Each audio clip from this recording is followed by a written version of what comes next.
هو الذي خلق السماوات والأرض في 6 أيام. اللہ تبارک و تعالیٰ کی صفات اور قدرتوں کا ذکر ہے سورہ حدید کی شروع میں. اللہ تبارک و تعالیٰ سبح للہ ما فی السماوات والارض وهو العزیز الحکیم فرمایا. آسمان و زمینوں میں جو کچھ ہے وہ اللہ کی تسبیح، اللہ کی تقدیس، اللہ کی بڑائی بیان کرتی ہے. اور کیوں؟ اس لیے کہ اللہ تبارک و تعالیٰ اس طرح ہے، اللہ تبارک و تعالیٰ یوں ہے، اللہ رب العزت اس طرح قدرت رکھتے ہیں، اللہ تبارک و تعالیٰ ان صفات سے متصف ہے. تو چند آیات کی تفسیر تو ہوئی. چوتھی آیات ہے هو الذی خلق السماوات والارض.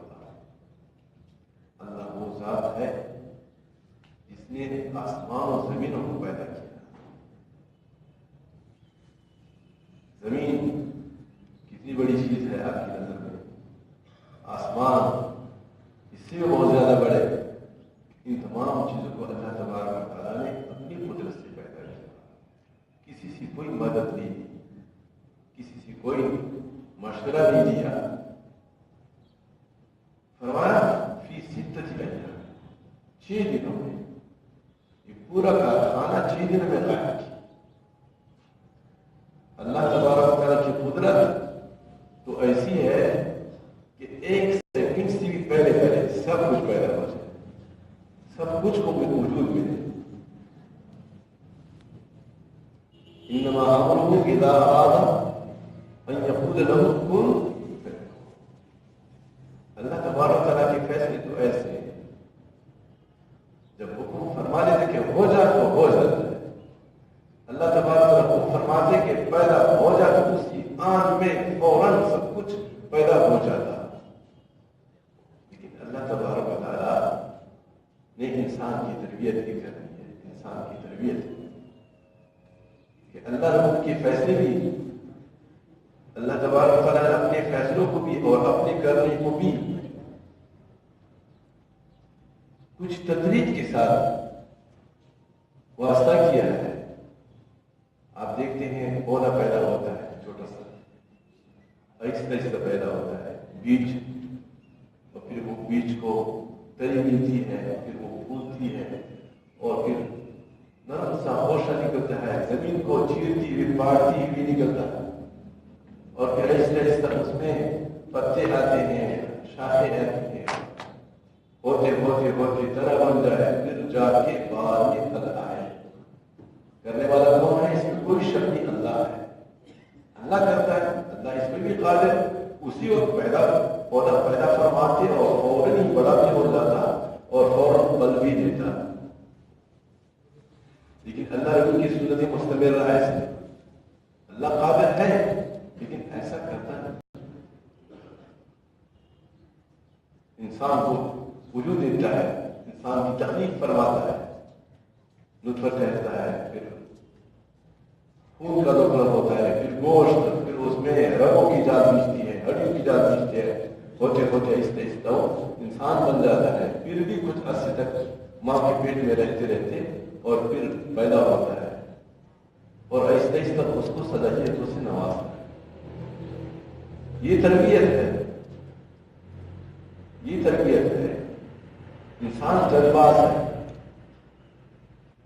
کبھی کچھ چاہتا ہے تو چاہتا ہے اس طرح کا فوراً ہو جائے، فوراً ہو جائے. یہاں تک کہ دعا قبول ہونے میں وہ شک کرتا ہے. کبھی کوئی چاہت ہوتی ہے، ضرورت ہوتی ہے، تقاضا کرتا ہے، اپنے رب سے مانگتا ہے، اور پھر اس کو ہوتا ہوا نظر نہیں آتا، حالانکہ دعا قبول ہوتی ہے. کوئی بھی دعا رد نہیں ہوتی. اللہ رب العزت اپنے بندوں پر بڑا مہربان ہے اور سب کچھ وہ جانتا ہے. ہمارا تو علم بہت ناقص ہے، سمجھ بڑی ناقص ہے. ہم چاہتے ہیں بس یہ فوراً ایسا ہو جائے. کبھی ایسا ہوتا ہے کہ اس چیز میں خیر نہیں ہوتی، خیر دوسری چیز میں ہوتی ہے، اس کے بدلے اللہ وہ عطا فرماتے ہیں. کبھی اس موقع پہ خیر نہیں ہے، کچھ دیر میں خیر ہے.